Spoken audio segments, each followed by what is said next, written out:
믿는 사람들은 금병 같으니 박해가 생전을 바라갑시다.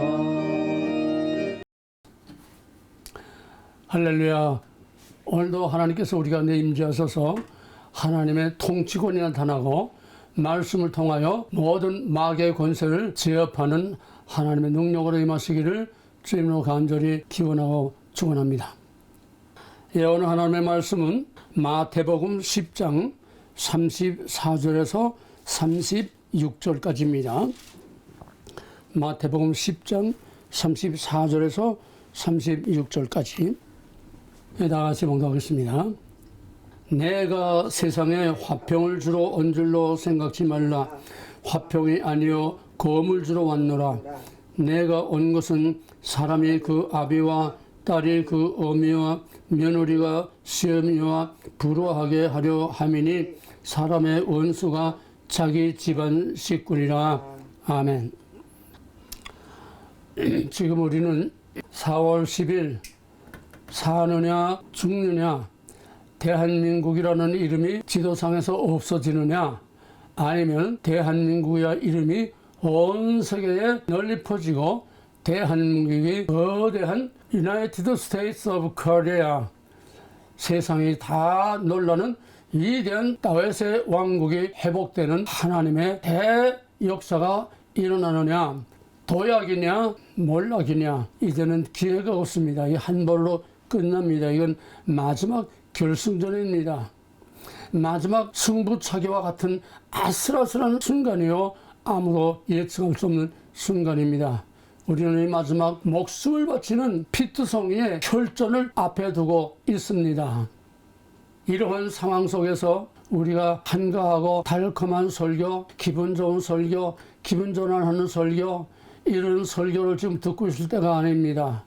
이제는 하나님의 전신갑주로 무장하고 일전을 불사하는, 목숨을 거는 이런 전쟁 앞에서 우리는 현실을 직시해야 되고, 자기 자신을 분명하게 돌보고 우군을 정확하게 정비할 뿐만 아니라 적을 정확하게 알아야 됩니다. 지난번에 적을 알아야 이길 수 있다고 하는데, 그럼 우리의 적은 어떤 거냐? 우리의 적의 실체는 뭐냐? 여기가 우리가 참패한 것은 여러 가지 원인이 있지만은 적을 너무 모르고 우리를 너무 몰랐다는 거예요. 우리는 대파 하나 없는데 북한에는 탱크를 250대나 준비하고 따발총으로 준비하고 온갖 전쟁 준비를 완료한 상태에서 총 공격을 했는데 우리는 무방비 상태였습니다. 이스라엘이 독립한 이후에 패전이라는 걸 한 번도 없었던 그 당당하고 겉대 높은 이스라엘이 이번에 하마스에게 보기 좋게 당한 것은 자기를 너무나 과신했고 상대 하마스를 너무나 무시했던 데 있습니다. 자기도 모르고 적도 몰랐습니다. 영적으로나 현실적인 세계 역사나 또 나라 안의 정치나 본질과 원리는 항상 똑같습니다. 내 안에 원수가 있다고 그랬어요. 집 안에 원수가 있다고 그랬습니다. 그걸 더 축소하면 내 안에서 로마서 7장에서 바울이 말한 것처럼 죄의 권세와 하나님의 성령에 이렇게 해야 한다고 하는 두 개의 권세가 내 안에서 전쟁을 하고 있는데, 스코어가 어떻게 됐느냐? 완패입니다. 죄의 권세가, 마귀의 권세가 내 행위를 의지하는, 내 의를 앞세우는, 깨졌다고 하는 그도 여전히 자기 의가 앞서고 있었고 하나님의 의를 내 의로 짓밟고 있었다는 겁니다. 영적인 싸움의 상황을 바울은 정확하게 들여다봤습니다. 그때부터 바울이 제2의 거듭나는 제2의 바울로, 신학자에서 믿음의 사람으로, 하나님의 사람으로 역전되고 판이 바뀌는 제2의 중생의 체험을 하게 된 것입니다. 개인의 체험이나 나라와 민족이나 가족이나 다 똑같습니다. 초대교회 당시에는 예수 믿는 자체가 목숨을 내놓는 겁니다. 시리아 선교사 우리 제자가 있는데 그 시리아에서 복음을 전하는 거는, 거기서 예수를 전하는 거는, 거기서 예수를 믿는다는 거는 곧 목숨을 내놓는 걸 의미합니다. 옆에서 동료 선교사가 그냥 죽어나갔습니다. 사느냐 죽느냐를 놓고서 거기서 마귀냐 하나님이냐, 사탄이냐 하나님이냐, 저 사슬에서 저를 건져낼 것이냐, 아니면 내가 거기에 맞아 죽을 것이냐, 바로 이러한 최전선에서 전쟁을 하고 있는 그런 선교사들, 우리는 똑같은 상황입니다. 언제든 똑같은 상황입니다. 한가하게 노래나 부르고 있을 때가 아닙니다. 그러므로 오늘은 설교가 아니라, 기분 좋은 설교가 아니라, 복 받으라는 설교가 아니라, 복을 받기 위해서는 이겨야 되고, 이기기 위해서는 어떻게 해야 되느냐, 적을 알고 나를 알아야 된다는 거예요. 먼저 나를 알고 적을 알아야 된다는 거예요. 왜? 내 안에 적이 있기 때문에. 이게 더 무서운 겁니다. 토인비는 말하기를, 한 나라가 망하는 것은, 한 문명이 망하는 것은 똑같습니다. 대적의 침입으로 인해서 망하는 것보다도 내부의 분열과 안일 무사적인 태도가 나라가 망하는 거라고 그랬습니다. 찬란하던 잉카 문명이, 대적이 없었던 잉카 문명이, 그 산 꼭대기에 지어놓은 잉카 제국이 왜 어처구니 없이 그냥 사라지고 말았느냐? 도전을 받지 않았기 때문이네. 너무 안일무사하고 평안한 겁니다. 오늘 대한민국 왜 이런 위기 상황까지 갔습니까? 너무나 편안해서 배부르고 이제는 우리를 이길 자가 없고, 너무나 평안해서 우리가 나태해서 전부 다 뒤집히고 다 악한 마귀에게 다 사로잡힌 것입니다. 믿음이라는 항상 적과 나와의 사이에서 팽팽하게 긴장이 되어 있고, 하나님 앞에서, 마귀 앞에서 긴장되어 있어. 하나님과 나와의 관계에서 팽팽하게 긴장되어 있어야 됩니다. 나와 마귀의 사이에서 팽팽하게 긴장되어 있어야 됩니다. 긴장이 풀어지면 이건 마귀의 밥이 되고 마는 겁니다. 배부르고 평안할 때에. 그래서 오늘의 한국의 배부르고 평안한 대형 교회들이 지금 세상이 어떻게 돌아가거나 나라가 망하거나 말거나 자기 배만 두드리고 지금 낮잠을 자고 있습니다. 헛소리만 하고 있습니다. 불행 중 다행히 김사만 목사가 이번에 강력한 메시지를 전했어요. 대형교회 목사로 처음입니다. 그러니까 너무나 당연한 말을 했는데, 이제 대형교회 목사가 처음으로 현실을 직시하고 현실에 대한 올바른 메시지를 외치니까 지금 유튜브에서 대형교회 목사가 깜짝 놀라 선전포고를 했다, 지금 난리예요. 너무나 당연한 건데 대형교회 목사는 지금도 입 다물고 있습니다. 이게 지금 위기입니다. 여러분 지금 달콤한 선교를 기대하지 마세요. 마약입니다. 전부 다 취해서 마약에다 다 취해서 따라가다가 다 그냥 꼬꾸라져 죽고 마는 거예요. 지금은 전쟁터입니다. 일보 직전에 D-Day를 앞두고 있는 4월 10일에 결전을 앞두고 있는, 사느냐 죽느냐, 내가 있느냐 없느냐, 대한민국이 더 이상 존재하느냐, 지구상에서 사라지고 웃음거리가 되고 마느냐, 이런 비정한 결전 앞에서 아직도 복이나 빌고 있는 교회들과 그거를 바라고 기대하는 사람들과 어떤 리크레이션을 하듯이 교회 가서 위로나 받고 기분 전환을 하려고 하는 있다고 써온 교회들은 없어져야 됩니다.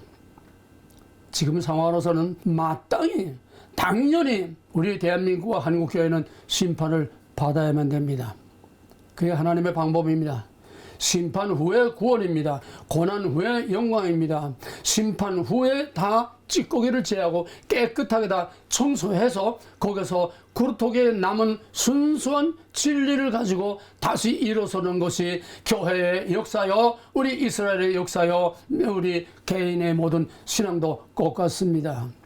그렇게 해서 밑바닥까지 떨어져서, 연하가 바다 밑창까지 떨어져서 회개한 것 같이 하나님의 백성들도 밑바닥까지 떨어져서, 그래야 부르짖고 하나님을 찾고 하나님밖에는 배는 게 없고, 그때 하나님의 구원이 나타나는 것이, 이게 정석이요 원리요 하나님의 방법입니다. 그러면 대한민국은, 대한민국 교회는, 대한민국 사회는, 대한민국 정치는 망할 수밖에 없고 망해야만 되는 나라인데, 망할 수밖에 없고 망할 수밖에 없는 나라가 아직도 망하지 않고 버티고 있다는 사실 자체가, 이게 역사상 유례를 찾아볼 수 없는 보통 이건 기이한 일이 아니고 보통 기적이 아니고 사람의 일로서는 도저히 있을 수 없는 일입니다. 애수인 기자들이 도저히 이해할 수 없다고 계속해서 머리를 갸우뚱거리는 것이 바로 한국의 특별한 지금 역사인데, 이거 지금 마지막에 와 있습니다. 진짜 망하느냐 아니면 흥하느냐, 극과 극입니다. 극과 극입니다. 오늘 본문 다른 해석 다 생략하고 내 원수가 집안 식구 1이라, 이건 장래일입니다. 종말에 있을 얘기입니다. 바로 우리의 현실에서 있을 얘기요. 이제 우리가 망하면은, 공산화되면은 우리 집안 식구가 서로 감시하는 원수가 되는 겁니다. 탈북한 어떤 사람은 다시는 나올 수 없는, 죽지 않고는 나올 수 없는 여독 수용소에서 자기가 살기 위해서 자기 어머니를 고발해서 자기 어머니를 죽게 만들고, 그 대가로 자기가 거기서 도망쳐 나와가지고 남한까지 왔지만은 그 양심의 가책 때문에 그렇게 고통스러워하고 괴로워하는 일을 유튜브에서 보았습니다.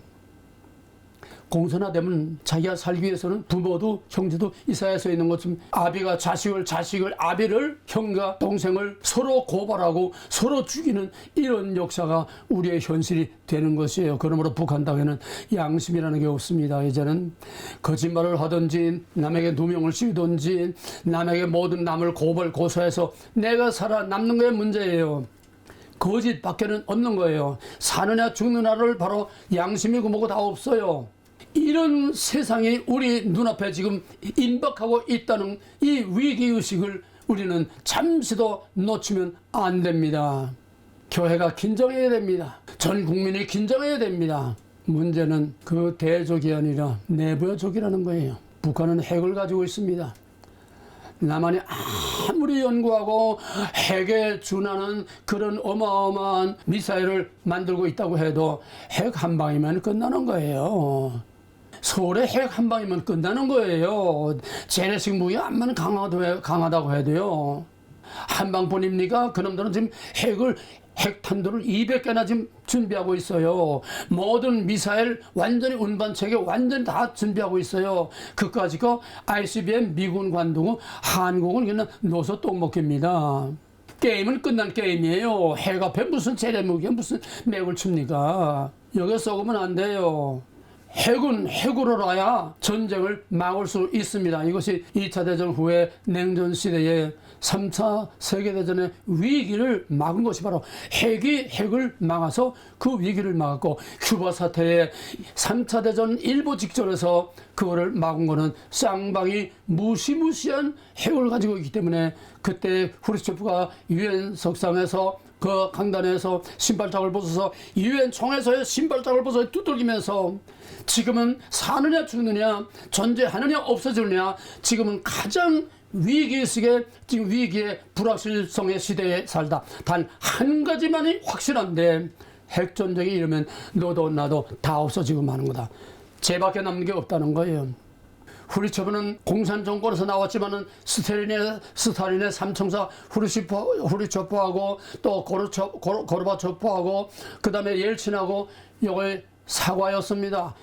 스탈린의 삼총사인데, 스탈린의 뒤를 삼총사인데 그들이 사실은 평화주의자였습니다. 왜? 저들이 핵심에서 다 보니까 이게 아니라는 거예요. 이거는 안 된다는 거예요. 이거는 바뀌어야 된다는 거예요. 그래서 스탈린 사후에 옐친과 고르바초프에 와서 빗장을 풀었습니다. 이거는 안 된다. 하나님이 하신 일입니다. 하나님밖에는 할 수 없는 일입니다. 막다른 골목에서 사느냐 죽느냐를 저들은 살 길을 택한 겁니다. 공산주의를 버리고 자유민주주의를 택한 겁니다. 그래서 위성국가들이 다 떨어져 나가고 독립해서 손해를 봤지만은 러시아는 살아남았습니다. 그렇지 않으면 러시아 자체가 다 폭삭망하고 말았을 겁니다. 우리는 지금 이런 위기의식 앞에서 먼저 적을 알아야 된다.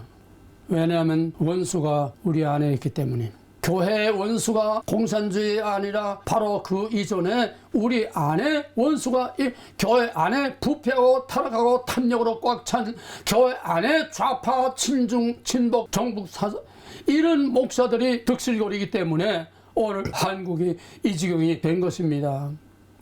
교회의 원수는 교회 안에 있습니다. 우리나라의 원수도 우리나라 안에 있습니다. 국회 안에 있습니다. 법원 안에 있습니다. 우리나라의 모든 기관 안에 알배기로 원수의 핵심 세력들이 다 장악하고 있습니다. 대한민국은 이미 적화 통일됐습니다. 정치적인 통일만 안 됐지 사실상 사상적으로 완전히 통일이 돼서 모든 구석구석에 원수들이 또아리를 들고 도사리고 앉아서 대통령이 아무리 뭘 하려고 해도 끔찍도 안 합니다. 경찰이 빨개들입니다. 그리고 국정원의 대공수사권을 전부 다 경찰로 다 넘겼어요. 왜? 그놈들은 다 똑같은 빨개이니까, 똑같은 저희 말을 들으니까, 똑같이 저희를 위해서 일하니까, 대한민국에서 일하는 게 아니요. 이번에 거기에 경찰 중에 가장 악랄한 빨개 류영삼이라는 경찰의 경감들과 경위들로 뭉쳐가지고 반란을 일으켰던 바로 그 주동자가 문재인이 피습사건 현장을 지휘했습니다. 이재명 씨 피습사건 때에 그 경찰 구태타를 일으켰던 유삼명 경감이 그 현장에 있었습니다. 울산경찰서 소장이 왜 거기에 현장에 와 있습니까? 그렇잖아요. 그놈들의 공작이라는 게 확실하잖아요. 왜 울산경찰서 서장이 왜 부산에 이재명 집회에 왜 거기 와서 거기 경찰들이 다 있었습니다. 그 경찰들을 지휘한 거예요. 사실상 완전한 공작입니다. 그러니까 경찰이 이재명 집회 수사를 하면서 완전히 정치적으로 이 사건을 만들려고, 그거는 정말 올바른 검찰에서 수사를 해야 되는데 검찰에서 수사를 다시 해라, 수사 지시해도 말 안 들어요. 경찰이 말 안 들어요. 왜? 저희들끼리 전부 처음부터 짜고 한 그런 각본이기 때문에 각본에서 이탈 안 하는 겁니다. 경찰이 검찰에서 재수사를 이제 하지 않으면 안 되는 상황이에요. 그러니까 문재인이 경찰을 완전히 북한의 보위부처럼 자기 것을 만들어 놓고 국정원의 대공 수사권을 다 경찰로 넘기고 국정원을 허수아비 만들어 놓은 겁니다. 이게 대한민국이에요. 좀 구한말이 망한 거는 일본이 침략하기 전에 임진왜란 때 일본이 새로운 조총이라는 총을 가지고 우리는 활을 쏘고 있을 때 그거는 총을 가지고 왔어요. 어마어마한 군사력을 가지고 밀려왔습니다. 그럼에도 불구하고 이순신은 목숨을 걸고 열세척으로 300척의 적을 다 물리치는 엄청난 기적을 일으켰습니다. 왜? 죽기 아니면 살기다. 목숨을 걸고 지략을 동원하고, 물론 뒤에서는 하나님이 지켜주셨겠지만은 하나님이 지켜주셔도 스스로 싸울 의지가 없는 군대는 절대로 이길 수 없습니다. 비록 임진왜란 때 우리가 혹독한 고난을 치르고 중국의 도움으로 간신히 벗어나기는 했지만은 그래도 나라가 망하지 않고 버텨 있었어요. 원수는 우리 안에 있습니다. 우리는 일일이 그걸 다 들춰낼 수 없습니다. 월남이 망한 거는 대통령 비서실장의 간첩이었어요. 우리나라 6.25는 북한의 작품이 아니라 남북 합작입니다. 대한민국 육군 총참모총장, 그래는 뭐 공군도 없고 해군도 없었어요. 육군 참모총장이 전부 다 군을 지휘했는데 육군 참모총장이 북한하고 내통하면서 작전을 만드는 겁니다. 6월 25일 북한에서 새벽에 총공격할 작전을 같이 만드는 거예요. 그러고서는 24일날 토요일 저녁에 육군 군합부 그 파티를 하면서 전방의 최전방의 모든 사단장과 지휘관들과 전국의 지휘관들을 각각 모든 지휘관들을 거기에 다 스타들을 모아놓고 밤새 술을 퍼먹고 전부 다 녹다운 됐어요. 지휘권을 완전히 박탈한 겁니다. 그리고 전방에 그 최전방의 군대의 3분의 2를 강제로 휴거를 담으로써 전방을 통통 비게 만들어 놨습니다. 첩보원의 앞에 보다가 적의 동태가 수상해서 보고를 하니까 입 싹 쉬어라 잠잠하고 있어 무시해버렸습니다. 아주 계획적으로 육군 총참모장이 6.25를 유도한 겁니다. 같이 합작을 한 겁니다. 이게 6.25예요. 원수가 북한이 아니라 우리 안에 있었다는 얘기예요. 오늘이 똑같은 상황입니다. 청와대가 최병덕 육군 참모총장과 똑같이 북한과 합작을 해서 지금 민주당이 북한과 합작을 해서 지금 대한민국을 완전히 4월 10일 날 끝장을 내려고 지금 중국과 북한과 지금 우리나라 야당 붉은 세력들, 주사파 세력들이 지금 함께 똘똘 뭉쳐서 중국의 공자원, 북한의 공자원들이 지금 댓글 부대와 각양각종으로 얼마나 지금 총동원하고 있는지 모릅니다. 믿거나 말거나는 사실입니다. 내가 없는 말 하는 게 아니에요. 내가 유튜브에 떠도는 가짜 뉴스만 가지고 하는 게 아닙니다. 나도 눈이 있어요. 나는 일제시대와 해방과 6.25와 모든 6.25 전쟁과 모든 역사를 다 체험한 살아있는 역사입니다. 1세기를 살아온 살아있는 역사예요. 내 눈을 속일 수 없습니다. 이게 현실입니다. 우리가 없는 시간에 일일이 다 말할 수는 없습니다. 한 가지만 말하면 김대중은 그때 남북 한참 6.15 회담하고 북한 방문하고 한참 처음에 시작할 때입니다. 그때 대한민국의 탱크를 만들어놓은 현대로템, 현대의 최신식 무기 설계도를 북한에 보내라. 정몽원이가 그 아버지 정주영이 그 대를 이어서 북한과 한참 교류하고 있을 때에 대한민국의 핵심 신무기의 설계도를 북한에 보내라는 거예요. 그러니까 정몽원이도 양심이 있으니까 그건 못합니다. 그러니까 저는 창밖으로 던져 죽인 겁니다. 이게 간첩 아닙니까? 이거 이적행위 아닙니까? 대한민국은 대통령이 간첩인 나라입니다. 노무현 때는 어떻게 했습니까? 노무현 때는 주민등록법을 바꿨어요. 아무 근거 없어도 어느 동사무소에 가서 자기 이름 쓰고 그냥 주소 쓰면 주민등록증 딱 내줬어요. 그 누가 받습니까? 간첩들이 오면은 정당한 주민등록증을 받는 거, 이게 제일 큰 거 아닙니까? 그 다음에 두 번째로 여관에 경찰들이 항상 매일 밤 경찰들은 여관을 순시하면서 임검을 합니다. 신분증 보이고 여관에 숙박계와 신분증을 조회해보고, 간첩들이 이것 때문에 남한에 들어오면은 여관에 못 들어가고 산속에 숨어 있을 수밖에 없는 거예요. 이거를 풀어놓은 거예요. 여관 임검법을 없애버렸습니다. 폐쇄해버렸습니다. 그냥 간첩들이 와서 당당하게 여관에 들어가서 잘 수가 있어요. 그 다음에 뭐였습니까? 선거. 선거인 명부에 없어도 그 가짜 주민등록증 가지고 어느 선거구나 가서 누구나 투표를 할 수 있었어요. 그러니까 한 사람이 이 동에 가서 투표를 하고 또 저 동에 가서 투표하고 두 번, 세 번 투표하게 만들어, 이래서 표를 늘린 겁니다. 이게 노무현이 한 짓이에요. 이게 도대체 어느 나라 대통령입니까? 그런데도 망하지 않고 오늘까지 남은 거 참 기적입니다. 보통 기적이 아닙니다. 문제는 여기서 일일이 말을 다 할 수가 없습니다. 너무 많아서, 너무 많고 너무 어마어마하고, 이건 대한민국 통째로 송두리 책이랑 다 뽑아서 공산화 만든, 완전히 대한민국을 인민공화국으로 만들어 놓은 겁니다. 몇 가지만 예를 들면, 맨 처음에 대통령 되자마자 첫 번째 한 것이, 오바마가 대통령 되다 테이블에 앉아서 선서식하고 들어가서 테이블에서 맨 처음 사인한 것, 그게 그의 정체성을 말해주는 겁니다. 나는 누구다는 걸 보여주는 겁니다. 동성애법에 사인했습니다. 그 하나 속에 모든 딥스테이트들의 계획과 정책이 다 들어있는 겁니다. 문제는 맨 처음에 사인한 것이 탈원전입니다. 왜? 대한민국 원자 폭탄 만들지 못하게 하려고, 원자 핵잠수함 만들지 못하게 하려고, 그래서 대한민국을 산업이 주저앉게 만들려고. 탈원전은 대한민국을 완전히 침몰시키는 가장 중요한 계획입니다. 에너지입니다. 에너지가 없으면 모든 게 다 망하죠. 아까 대공수사권 이런 거 나옵니다. 군대 간첩 잡아내는 기무사 없었습니다.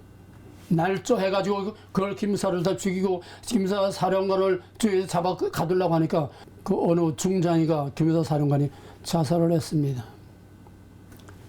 그 비밀을 자기가 불 바에는 차라리 자기가 자살하고 죽음으로 입을 막겠다는 거예요. 그놈들의 음모에 죽음으로써 저항을 한 겁니다. 기무사 없앴습니다. 그 다음에 북한의 공격을 문 열어놓고 받아들이기 위해서 강화도에서 마포까지의 한강 수로 지도를 북한과 합동으로 만들었습니다.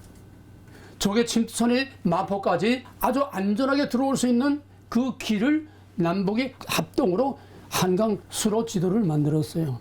뿐만 아니라 한강의 모든 철책을 무너뜨리고 초소를 없애버렸습니다. 남한의 해안선 전부 철조망을 다 없애고 초소를 다 없애고 완전히 남해안의 세 바다를 완전히 빗장을 풀어놨습니다. 전방에 들어오는 요소에서마다 큰 대전차 장애물 콘크리트로 만들어 다 무너뜨렸습니다. 휴전선을 평화 하면서 휴전선의 철책을 다 하마스는 땡끌 불도저로 밀고 들어왔지만 여기는 자진해서 휴전선의 철책을 다 헐어버리고 거기에 남한 침투로 대로를 거기다가 길을 닦아줬습니다.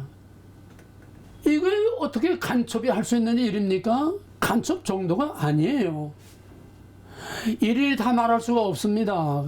그 음모와 공작과 그가 저지른 거는 여적죄도 100가지는 될 거예요. 이게 대한민국의 대통령이 김대중, 노무현, 이명박은 중도 지금 이념 싸움이 할 때가 아니다. 이념이 어디에 있느냐? 오직 돈벌이밖에 없다. 실용주의. 그래서 이명박은 역대 대통령 중 노무현보다도 김대중보다도 더 국방비를 삭감을 안보는 이제는 필요 없다. 이제 평화의 시대다. 이젠 중도의 시대다. 이념의 시대가 아니다. 안보식을 완전히 무너뜨리고 공산당의 빗장을 열어주고 그래서 제2 연평해전과 천안함 사태를 끌어들인 거나 마찬가지입니다. 이런 얘기하자면 끝도 없지요. 그런데 이런 것들을 다 모르고 있어요. 정확히 알아야 됩니다. 싫어도 알아야 돼요. 듣기 싫다고 애면하면 그건 간첩과 마찬가지예요. 동조하는 거예요. 이제는 흑이냐 백이냐 이제는 빨간 거냐 하얀 거냐 둘 중 하나지 중간은 없어요. 중간은 다 저쪽이에요. 중도 이게 이명박이 우리나라를 그 지경으로 만들어 놓은 거예요. 그게 바로 중도라는 겁니다. 중도는 해석 분자예요. 중도는 기회 분자예요. 중도는 이리 왔다 저리 왔다 그냥 바람 부는 대로 자기의 개인의 이권대로 돈 몇 푼 주면 이쪽으로 붙었다 이게 중도라는 겁니다. 우리나라 정치는 호남과 경남 이 중간에서 왔다 갔다 하는 그 세력 때문에 우리나라 정치가 좌우되어 왔습니다. 그건 누구나 하는 건 말하지 않겠습니다. 이제는 정신 똑바로 차리지 않으면 기회가 없습니다. 기회가 없어요. 마지막으로 휴전선 쌍방 남북 40km에 비행기도 뜨지 못하고 정찰 감시도 하지 못하고 군사훈련도 하지 못하고 완전한 공백 상태를 만들어서 그래 놓고서는 북한은 저의 마음대로 모든 것을 다 하게 하고 전방의 휴전선의 초소를 몇백 개를 이제 폭발을 시켰는데 남북은 밑뿌리까지 통째로 그냥 폭발을 시켰는데 저놈들은 쇼만 하고서 지금도 그 초소 전부 다 다시 콘크리트로 더 강하게 만들고 있어요. 완전히 이거는 최병덕의 몇 배 가는 제2의 6.25를 다시 지금 만들고 있는 겁니다. 탱크 없이 대포 총소리 없이 남북을 평화적으로 통일한다는 겁니다. 이번 선거는 정치적인 민주주의 투표가 아니라 이미 판은 짜놓고 승패는 결정된 선거입니다. 완벽하게 지난번에 실패한 것을 다시 실패하지 않기 위해서 이번에는 좀 더 안전하고 완벽하게 모든 걸 다 짜놨습니다. 이번 성패는 바로 우리 안의 적입니다. 우리 안에 지금 이번 선거를 좌우하는 것은 선거관리위원회예요. 사전투표, 감독관의 날인, 그 다음에 전자투개표, 이거 완벽한 부정선거인데 목숨을 걸고 이걸 지키고 있습니다. 선관위가. 그럼 선거관리위원회는 어느 나라 선거관리위원회입니까? 북한의 선거관리위원회지요. 대한민국을 완전히 뒤엎으려는 이건 간첩 집단입니다. 아주 조직적이고 체계적이고 치밀한 북한의 지령대로 움직이는 치밀한 간접 거대한 조직, 나라의 운명을 쥐고 있는 거대한 조직 선관위인데 이걸 지금 대통령과 국힘당과 비상대책위원장 등 부정선거에 대해서는 지난 4.15 부정선거와 현재 진행되고 있는 부정선거에 대해서는 아직까지 이런 방구 입도 뻥끗하지 않습니다. 지금 이거를 걱정하는 그런 사람들의 유튜브에서 지금 목을 매게 댓글들을 올리고 있는데 그걸 모르겠습니까? 눈 하나 깜짝하지 않고 입을 다물고 아무 말도 없습니다. 그러면은 이 부정선거가 우리를 위한 부정선거가 될까요?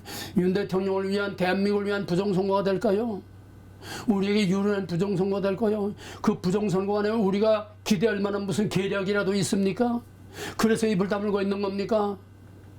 만약에 이걸 끝까지 입을 다물고 있다면 대통령과 모든 걸 다 여당에도 몽땅 간첩이라고 할 수밖에 없어요. 이거 이제 며칠 안 남았습니다. 정체를 이제 마지막 드러낼 이것이 며칠 안 남았습니다. 그렇다면 이건 진짜 더 악질적인 위장 간첩이 아니라고 할 수 없습니다. 마지막 끝판에 어떤 결정적인 뭐가 판뒤집은 이게 드라마가 나올지는 모르지만은 인간의 생각으로는 가망이 없습니다. 선거관리위원회가 움직이지 않으면 투표 하나 많아요. 왜 입을 다물고 아무 말도 못하고 있습니까? 그렇게 댓글들이 그냥 난리를 치고 청와대 청원을 올리고 난리치는데 왜 모른 척하고 얼굴을 돌리고 있습니까? 그러면 구체적인 최전선의 작전 하나는 바로 김건희 사건입니다. 이거는 3살 난 아이가 봐도 명약관한 확실하고 정확한 북한의 공작으로 이루어지는 계획적이고 치밀한 계획대로 움직인 김건희 사건인데, 간첩 사건인데, 이거로 4.15 부정선거를 뒤엎으려고 지금 여기에 집중하고 있는데, 여기에 대해서 대통령과 국힘당의 비상대책위원장 한동훈은 여기에 대해서도 이런 방법 말이 없습니다. 말할 게 뭐가 있어요? 대꾸할 거 뭐가 있어요? 확실한 간첩인데 대꾸할 게 뭐 있습니까? 간첩죄로 집어 넣어야지요. 당장 구속하고 수사를 해야지요. 이런 간첩의 공작을 왜 대통령과 국힘당이 왜 국회의원들 입도 뻥끗하지 않고 비상대책위원들 입도 뻥끗하지 않고 왜 팔짱 끼고 구경만 하고 있습니까? 어떻게 되라는 거예요? 완전히 북한의 공작대로 끌려가면서 팔짱 끼고 수수방관만 하고 있습니다. 아니, 강도를 만난 피해자에게 사과를 하라고 하는 놈은, 이런 놈은 이 판이 어디가 있습니까? 그러고서는 이걸 여론몰이로 해가지고서 강도가 피해자에게 사과하라고 압력을 가하면서 완전히 지금 이 판을 뒤엎어서 이걸 통해서 4월 10일 총선을 완전 뒤엎으려고 지금 표면에 나타난 뒤에 전체적으로는 선거관리위원회, 앞에서 이거를 좌우하는 여론몰이는 김건희 사건을 만들어가지고 계획적으로 만들어가지고 이 판을 뒤엎으려고 하는 간첩 공작인데, 여기에 대해서 또 역시 입을 다물고 침묵을 지키고 있습니다. 왜입니까? 왜일까요? 불이 발등까지 떨어졌는데, 불이 대통령실과 대통령에까지 불이 떨어졌는데 왜 여기에 대해서 입을 다물고 가만히 있습니까? 거기 뭐 사과할 일입니까? 사과하고 말고 할 일입니까? 이게 오늘의 현실입니다. 반북한 공작에 의해서, 이 간첩들의 공작에 의해서, 여론몰이에 의해서 좌왕우왕하는 이 군중들의 여론이 무서워서 입을 벌리지 못하고 기다 아니다 말도 못하고 있는 겁니다. 당사자는 알 게 아닙니까? 박근혜가 마지막에 사과하고 나서부터는 촛불혁명이 일어나서 박근혜 탄핵으로 이어져서 뒤엎었습니다. 여론몰이가 탄핵으로 뒤엎습니다. 그래서 지금 박근혜 전례가 있기 때문에 대통령이 함부로 사과도 못하고, 사과하면 그냥 총공세로 나옵니다. 그걸 가지고 뻥튀기처럼 튀겨가지고 나라를 몽땅 뒤집어 엎습니다. 사과 안 하면 또 자꾸 여론을 압력을 넣습니다. 진퇴양난의 궁지에 몰려서 이러도 저러도 못하고 지금 눈치만 보고 있습니다. 설상가상으로. 여기에 이런 공작을 치밀하게 한 이정이라고 하는 여 간첩이 국회에서 기자회견을 열고, 대한민국 국회에서 기자회견을 열고, 그 기자회견 국회에서 누가 만들었습니까? 바로 민주당이 그 멍석을 깔아준 거지요. 거기서 이 공작 이 주체인 이재영이가 거기서 기자회견을 하면서 자기의 정당성, 이럴 수밖에 없었다. 이게 나라를 건지는 길이다. 그래서 기자들이 못 들어가는 거기에 내가 침투해 들어가서 그걸 촬영해가지고 지금 이 나라를 지금 내가 바로잡으려고 한다. 적반하장도 이런 게 어디 있습니까? 윤미향이라는 이 노인복지 양정원 다 들고 털어먹고 비례대표로 국회의원이 된 이 윤미향이는 그것도 역시 국회에서 세미나를 열어놓고서 뭐라고 했나 하면은, 북한이 지금 전쟁하면서 남한을 그냥 완전히 정복하겠다, 평정하겠다고 그랬어요. 남한이라는 이름을 없애버리겠다고 그랬어요. 그걸 그대로 받아들여가지고 이 윤미향이라는 소위 대한민국 국회의원이 국회에서 거기서 세미나를 열고서 뭐라고 했냐면, 북한이 무력으로 남한을 침략해서 평화를 만든다면 우리는 그걸 수용해야 된다. 받아들여야 된다. 무력 침공으로 남한을 적과 통일하는 걸 우리는 받아들여야 된다는 거예요. 이게 국회의원이, 대한민국 국회의원이 대한민국 국회에서 세미나에서 외친 겁니다. 이렇게 되면 대한민국은 이미 다 된 거 아닙니까? 대한민국 어디에 있어요? 빈 껍데기밖에 더 있어요? 껍데기는 애국에 나오면 휘황찬란합니다. 애국에 나오면 코리아 정신이었고 코리아 대통령 얼마나 환영받는지 모릅니다. 들어오면은 완전히 판이 정반대입니다. 빛과 어둠입니다. 밖에는 빛이요, 안에는 어둠이요. 블랙홀, 다시 나올 수 없는 블랙홀이 지금 우리 앞에 기다리고 있습니다.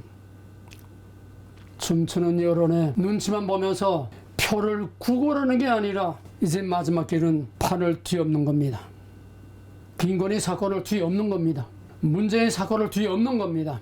성관이 사건을 어떤 방법에 뒤엎는 겁니다. 지금 한 가지 길이 있다면은 총선을 앞두고 반드시 엄청난, 지난 토요일에도 민노총 데모가 굉장했습니다. 서울을 막 뒤집어 놨습니다. 점점 더 합니다. 이게 저희들의 통일 전략이기 때문에, 그러면 이제 총선 앞두고는 이 붉은 악마의 세력들의 시위가 어마어마해질 겁니다. 촛불 시위처럼 제2의 촛불을 만들겠다는 거예요. 그러면 한 가지 방법은 계엄령을 선포하는 겁니다. 박근혜가 그때 독재자 소리 듣거나 말거나 나라를 위해서 계엄령을 선포했더라면 이 얘기가 달라졌습니다. 그러면 계엄령을 선포하면 지금 현 상황에서 군 부대가 움직여질까요? 국방장관이 암만 큰소리 빵빵 친다고 해도 예하 지휘관들이 움직여줄까요? 이러도 저러도 못하요. 계엄령밖에 없는데 그 계엄령도 쓸 수가 없어요. 방법이 없습니다. 분명한 한 가지 대답은 죽기 아니면 살기다. 판을 뒤엎는 겁니다. 여론을 무시하고 정면 돌파하는 겁니다. 왜? 여론 따라가다가 나라가 망하는 것보다는 이래도 망하고 저래도 망할 것 같으면은 여론이고 야당이고 공작이고 할 것 없이 정면 돌파하는 겁니다. 뭡니까? 진실은 진실대로 확실하게 수사하고 밝히고, 가짜는 가짜대로, 거짓은 거짓대로, 공작은 공작대로 백일하여 전부 다 공개하는 겁니다. 왜 못합니까? 정면 돌파, 판을 뒤엎고 정면 돌파하는 것밖에는 살 길이 없습니다. 홍해가 가로막혀 뒤에 군대가 따라올 때에 살 길은 정면 돌파뿐이었습니다. 이게 하나님의 방법이요. 이게 정의의 길입니다. 죽으면 죽으랴 순교자들이 간 길입니다. 나라의 역사를 바로잡은 길입니다. 정교 개혁자들이 간 길입니다. 정면 돌파밖에 없습니다. 공격은 최선의 방어라고 합니다. 우리나라를 지키는 것은 공격밖에 없습니다. 이제는 앉아서 수세 몰려서 여론에 이리저리 끌려다니고 야당의 공작에 끌려다니고 눈치를 보면서 엉거주춤할 때가 아닙니다. 이제는 사느냐 죽느냐 마지막 정면 돌파하고 이제는 생사를 걸고 마지막 죽으면 죽으리라. 에스더와 그 백성이 다 금식을 하면서 여호와께 부르짖을 때에 인간의 생각으로는 가망이 전혀 없는 왕의 직서로 다 결정이 되어 있는 확실한 결과가 다 나와 있는 이 판을 마지막 뒤엎고 모르드게의 장대가 하만의 장대가 되어버렸고 이스라엘의 완전히 멸망이 바로 이스라엘의 대승이 되는 판이 뒤엎이는 사건이 정면 돌파입니다. 판을 뒤엎는 건 정면 돌파밖에 없습니다. 오늘 이 정면 돌파를 위해서 우리가 총골길, 마지막 총골길, 중간에 어정쩡 여론 볼 거 아니라 마지막 총골길을 해야 됩니다. 하나님도 스스로 돕는 자를 돕습니다. 하나님도 스스로 하나님의 도움을 구하며 니느웨처럼 여호사밧 왕 때처럼 온 백성이 금식을 하며 에스더 때처럼 온 백성이 금식을 하며 하나님 앞에 엎드려서 부르짖고 SOS를 외칠 때에 우리가 목숨 걸고 현실은 현실대로 영적으로는 하나님과 우리는 양면 작전을 쓰면서 마지막 최후의 목숨을 거는 이런 전쟁을 할 때에 하나님이 판을 뒤엎는 역사가 일어나게 되는 것입니다. 인간이 포기한 것을 하나님이 일방적으로 또 구원한 예가 없습니다. 하나님께 부르짖지 않고 구원받은 예가 성경에 없습니다. 마지막 길은 하나님께 달려 있습니다. 마지막 판을 뒤엎는 건 하나님께 달려 있습니다. 하나님께서 대통령과 한동훈이와 모든 정부 각 기관과 국방장관과 모든 이 나라를 지키는 사람들에게 지략과 용기와 계획과 결단을 주어서 정면을 돌파할 수 있는 용기와 계획을 주시고 온 국민이 여기에 하나가 되어서 합세해서 막 몰고 나갈 때에 전세가 역전되고 판이 뒤엎어질 수 있는 겁니다. 따라서 총선을 앞둔, 최소한 총선을 앞둔 일주일 동안은 한국의 전 교회가 다 금식을 선포하고 니느웨 성처럼 금식을 선포하고 한국의 전 교회가 또 나라를 사랑하는 모든 사람들이 정말 다 금식을 하며 하나님께 엎드려 부르짖을 때에 하나님께서 이 나라를 판을 뒤엎고 망조에서 대승리를 거두는 엄청난 영광의 시대를 열 겁니다. 우리는 큰 영광의 시대냐 아니면은 블랙홀로 완전히 빠져버리고 다시는 회복에 불능한 극과 극, 천국과 지옥, 평화냐 멸망이냐 여기에 달려 있습니다. 이걸 가지고 옳다 그러다 진짜다 가짜다 뭐 유튜브 가짜뉴스 보고서 떠든다 있다고 개소리 하는 놈들은 다 간첩입니다. 다 하나님을 반역하는 겁니다. 하나님을 불신하는 겁니다. 누가 여기에 대해서 입을 뻥끗하면은 그거는 다 마귀 새끼들이요. 믿거나 말거나 이거는 팩트입니다. 이거는 현실입니다. 내가 유튜브에 노래하고 춤추는 그런 모양이 아닙니다. 현실입니다. 사랑하는 형제들이요, 결단하기 바랍니다. 대통령과 여당이 결단하기 전에 우리가 먼저 결단을 해야 되고, 우리가 먼저 바로 써야 되고, 우리가 적을 먼저 알아야 되고, 우리가 우리 현실을 알아야 되고, 우리가 하나님 앞에 엎드려 목숨을 걸고 죽으면 죽으리라 기도할 때에 하나님의 기적이 일어나는 것입니다. 그거밖에는, 그 한 가지밖에는 희망의 빛이 없습니다. 판은 다 끝난 판입니다. 완전히 다 판이 끝난 판입니다. 마지막 여호와여, 여호와여. 요나가 바다 밑창에 물고기 뱃속에서 바다 밑창까지 떨어져 가지고 하나님을 찾고 부르짖은 것처럼 그 끝난 인생에 하나님께서 그 기도를 받으시고, 그 괘씸한 요나의 그 기도를 받으시고, 그 진짜든 가짜든 요나의 회개가 뭐 진정한 회개였습니까? 그 뒤에 보면 알죠.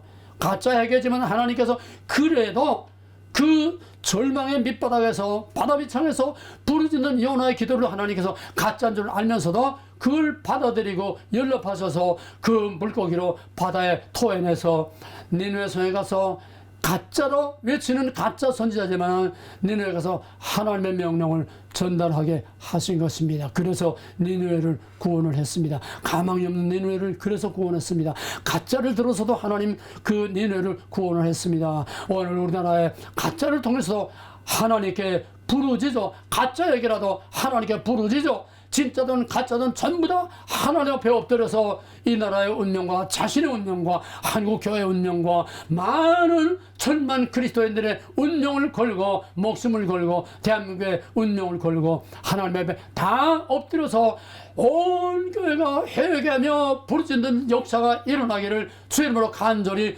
부탁하고 기원하며 축원합니다. 할렐루야. 이제는 전쟁은 여호와께 속한 것이, 너희는 가만히 있어서 여호와가 누구인지를 알지어다. 그러나 거저된 것이 아니고 여호사밧 왕과 온 국민이 다 하나님 앞에 금식하며 부르짖었고, 니네 왕과 모든 중신과 심지어 짐승까지 다 금식을 하면서 하나님께 부르짖을 때에 하나님께서 판을 뒤엎으셨습니다. 하나님의 구원이 공짜가 없습니다. 예수 그리스도의 십자가 구원이 공짜가 아닙니다. 하늘과 땅이 다 진동하는 그 엄청난 아들의 부르짖음과 하나님의 참을 수 없는 고통과 이 비싼 값센 대가를 지불하고 우리를 구원하셨습니다. 이제는 그 십자가에서 가망이 없는 우리를 구원하신 우리의 대장, 마귀를 때려잡는 대장, 뱀의 머리를 밟고 승리하신 우리 대장 예수 그리스도의 무한하신 능력과 은혜와 그 가짜 해계까지도 받아주시고 그 판을 뒤엎어주신 하나님의 극진하신 사랑과 깨달을 수 없는 걸 깨닫게 하시고 알 수 없는 걸 알 수 있게 하시고 할 수 없는 것을 할 수 있게 하시는 강하고 담대한 믿음과 분별력과 판단과 용기를 주시는 성령의 감화감동 역사하심이 윤석열 대통령과 한동훈과 또 신국방장관과 이 나라를 지키고자 몸부림치는 모든 이 나라의 지도자들과 교회의 지도자들과 온 교회와 이 나라 위에 이제로부터 영원토록 있을지어다. 아멘. 덕성하게 모두 쫓겨가기를 예수의 이름 듣고 예배하미로 듣고 기억 돌리니 언제도록 봐서 반성 부르세